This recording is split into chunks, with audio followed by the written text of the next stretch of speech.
बेटा, थोड़ा सा ठंडा शरबत पी लो।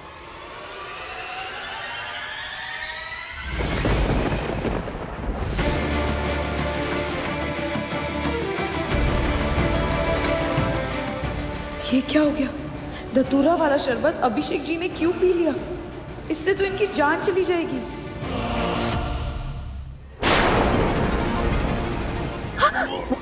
अरे अभिषेक, अभिषेक, अभिषेक क्या हुआ? अभिषेक बेटा क्या हुआ? अभिषेक, अभिषेक, अभिषेक।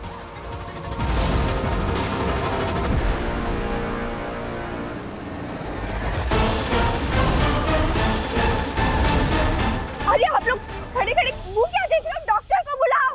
हाँ, अभिषेक कुछ नहीं होगा। पानी पानी लो। क्या हुआ इसे? अभी तो बिल्कुल ठीक था। माँ ये बिल्कुल ठीक था, बात कर पा रहा था। पता नहीं जब से इसने वो जूस या तब ये सब कुछ ना दीदी का ही किया है माँ जी। कब से मैं इनको दीदी दीदी कर कर पुकार रही हूँ, और ये तो चाहती ही नहीं है कि हमारी हल्दी मेहंदी कुछ भी हो अभिषेक जी के साथ। आपने देखा ना, हल्दी में भी कैसे ड्रामा कर रही थी, और अब मेहंदी में तो अभिषेक जी को ही परिणीता तुम। हाँ हम सबके सामने ना तुम्हारी सच्चाई लेकर ही आएंगे। माँ जी कुलिया देखिए ना इनका, कैसे भेष बदल कर घर के अंदर आई है। कौन करता है ऐसा?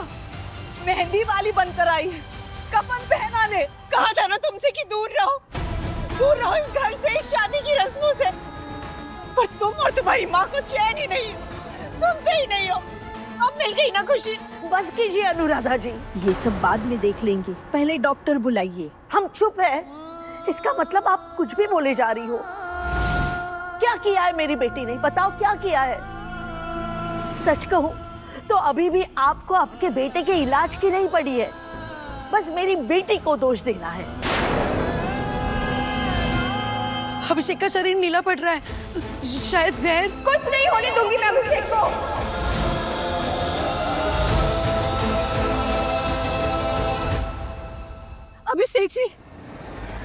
अभिषेक जी आप कुछ नहीं होगा।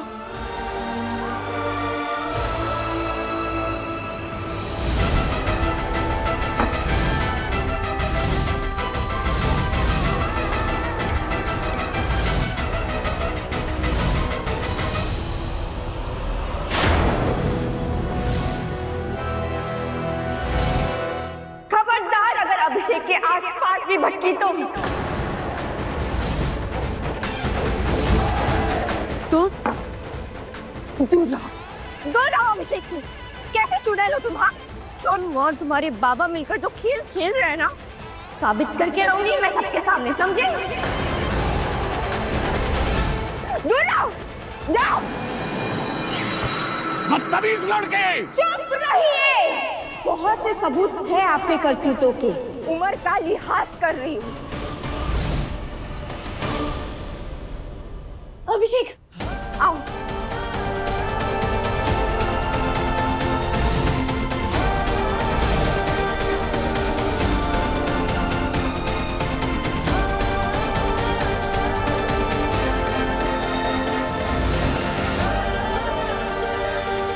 ये कह रही है कि इसके पास हमारे खिलाफ सबूत है। क्या सबूत होगा इसके पास हमारे खिलाफ? क्या पता बाबा, पर ये लड़की ना बहुत तेज है।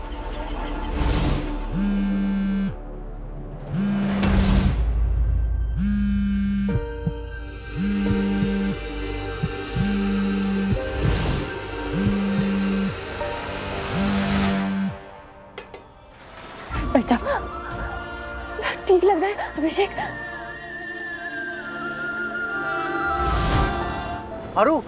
अरु तुझे खबर देनी है।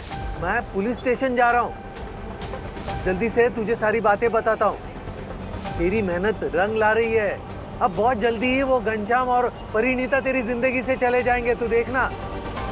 अरु तू सुन रही है ना?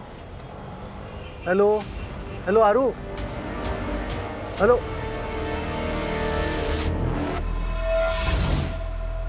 ये आरोही और उसके बाप को चैन नहीं है। पता नहीं ऐसा क्या इनके हाथ में हमारे खिलाफ सबूत लग गया कि सीधा थाने पहुंच गए।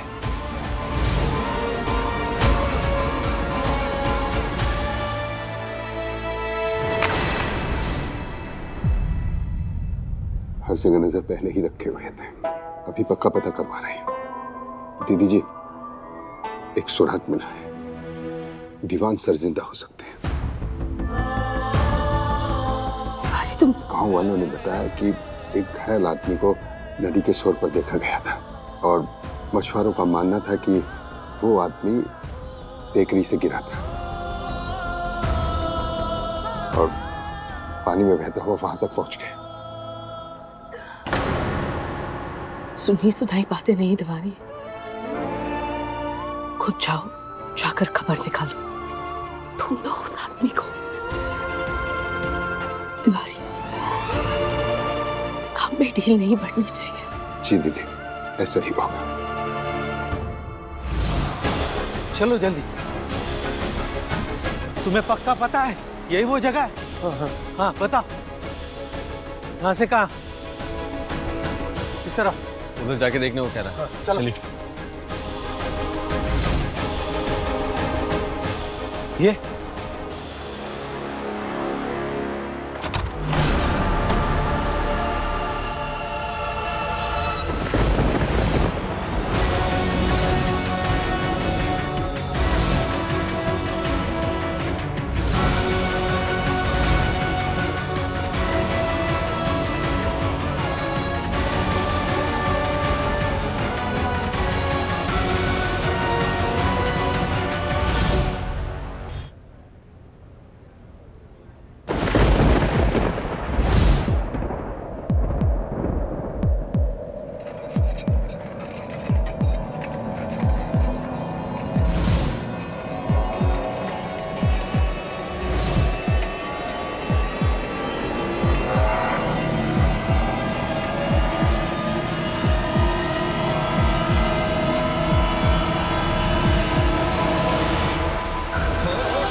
पापी खूनी बेटे का अम्मा नरक में इंतजार कर रही है।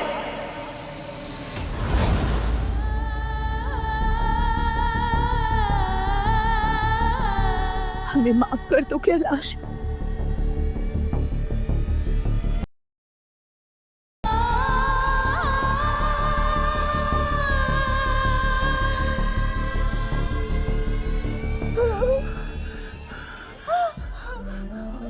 आसान तो नहीं होगा जीजी, पर क्या माफ कर पाएंगी अपने भाई को?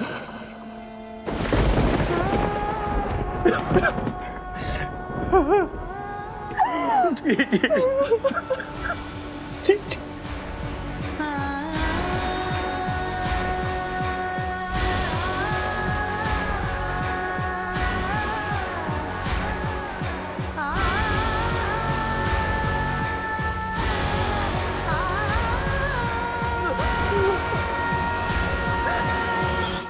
बचपन में जब माँ आपको आम की सिर्फ एक फांकती थी और मुझे 3, तो दूसरी मुझे अपने हिस्से की आपको दे देनी चाहिए थी जीजी।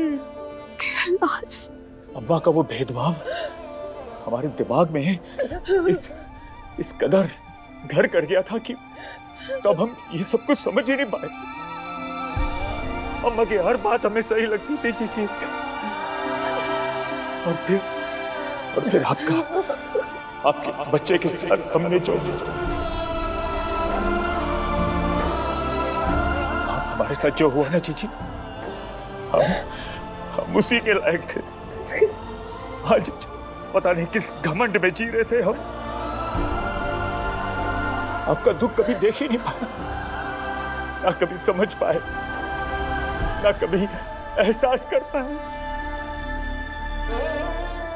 एक भाई के नाते हमें हमारी बहन को हर तकलीफ से बचाना चाहिए था, लेकिन हम खुद ही अपनी बहन के सबसे बड़ी तकलीफ बन गए। जीजी, हमें माफ कर दो जीजी। कैलाश, जिस दर्द से हम दोनों गुजरे हैं उसके तो हम दोनों हकदार नहीं थे। आज जिस मोड़ पर आकर खड़े हुए हैं उसके बारे में कम से कम बात तो कर पा रहे हैं। हाँ जीजी। सच तो ये है कि हमारे कोख में हमारे बच्चे और होने वाले पति की मौत के दर्द से हम कभी निकल ही नहीं पाए कैलाश।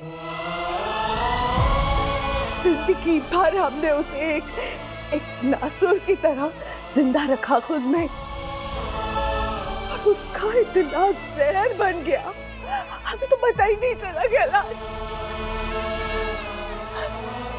कैलाश, जो कुछ भी हुआ इसमें ना तुम्हारी गलती थी ना हमारी। हम दोनों की गुनहगार तो हमारी अपनी माँ है।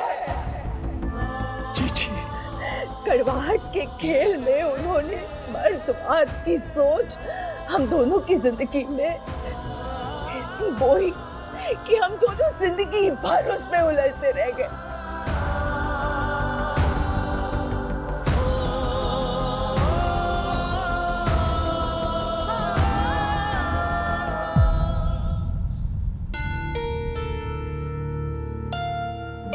मिस्टर दीवान को इतना स्ट्रॉन्ग नमक वाला पानी पिलाने का आइडिया किसका था?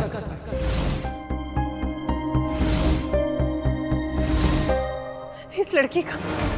हमारे सोचने समझने से पहले ही इसने बहुत सारा नमक का पानी अभिषेक को पिला दिया, और कम से कम 15 मिनट तक अभिषेक उल्टियां करता रहा। डॉक्टर साहब, कुछ भी कीजिए, मेरे बच्चे को ठीक कर दीजिए। मुझे तो कुछ ज्यादा करने की जरूरत ही नहीं है। इन्होंने पहले ही इनके शरीर में जहर ना फैले इसके लिए इनको नमक का पानी पिला के इनका पेट साफ करवा दिया। आपको तो इनको थैंक यू कहना चाहिए, इन्होंने आपके बेटे की जान बचाई है।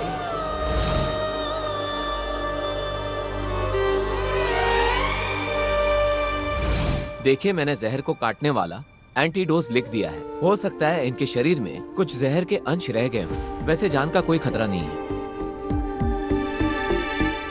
ये लीजिए। जी।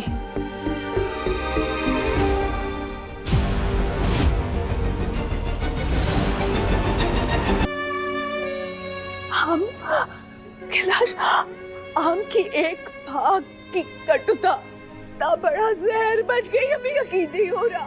ये क्या हो गया? ये क्या हो गया? नहीं जीजी, हमसे भी बहुत गलतियां हुई है जीजी। जिस बड़ी बहन के हाथ की उंगली पकड़कर बचपन में हम चलते थे, जब इतनी नफरत से उस जीजी ने अपना हाथ छोड़ दिया, तब हमें एहसास हुआ जीजी। तब हमारे एक एक गुनाह, एक एक पाप, एक एक गलती जो हमने की, वो हमें साफ साफ दिखने लगी जीजी। तब हमें एहसास हुआ कि हमारे गुनाहों की कोई माफी नहीं। इस कहानी का अंत वो कहानी वैसे ही खत्म होनी थी जैसे वो हुई। हम जब अधमरे से बेहोशी की हालत में घायल किनारे पे पड़े हुए थे, तो तरस गए थे अपने अभिषेक को गले लगाने को। लेकिन जब बाप का सहारा बनने के लिए एक बेटा वहां नहीं था, और ना ही अनुराधा की निष्ठा साथ थी, और ना ही हमारी बहू की वो प्यारी सी मुस्कान, ये कहते हुए कि पापा जी सब ठीक हो जाएगा। रो मत, रो। अब भी दर्द हो रहा है कैलाश। आज तो हमारे हर जख्म पर मरहम लग गया है जीजी। अब कोई दर्द नहीं।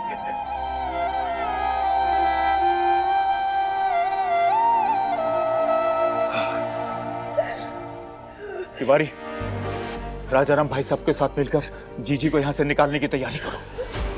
अपने भाई के रहते अब हमारी जीजी एक पल भी यहाँ नहीं रहेगी। हाँ बोलो शारदा।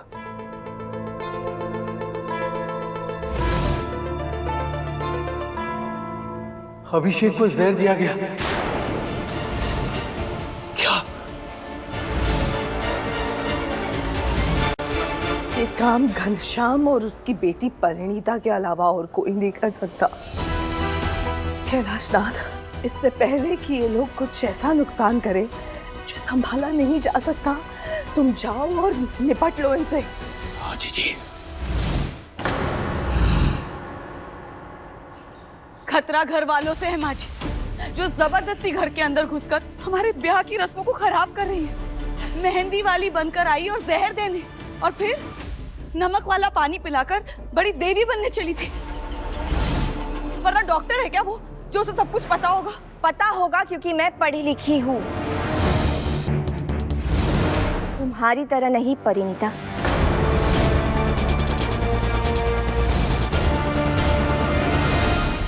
माँ, अभिषेक उठ गया है।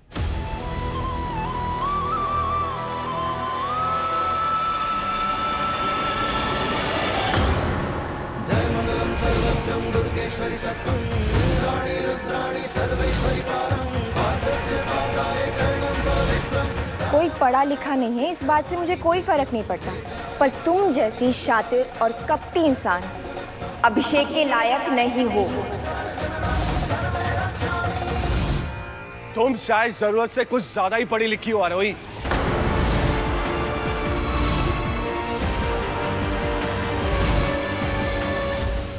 भाभी, मैंने कुछ बड़े वकीलों से बात की है और उन सब ने यही कहा है कि ये वसीयत जिसके भरोसे पे ये मैडम यहां रुकी है वो नकली है।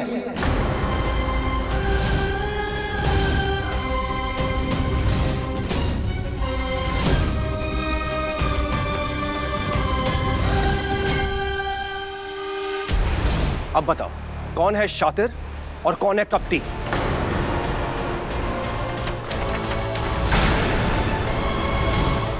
कितना गिर गई हो तुम आरोही, केवल इस घर में टिके रहने के लिए। तलाक की कार्रवाई शुरू करवाती हूँ, लेकिन इस घर को छोड़ के जाना नहीं चाहती। अभिषेक की जान बचाती हूँ, लेकिन फर्जी वसीयत बनवाकर उसी से उसका हक छीन लेना चाहती हूँ। चाहती क्या हो तुम आरोही? अनुराधा जी, हाँ ये वसीयत फर्जी है, लेकिन ये फर्जी वसीयत आरोही ने या हम में से किसी ने नहीं बनाई। ये फर्जी वसीयत बनाई है सरोजिनी दीवान ने, अभिषेक के बुआ ने।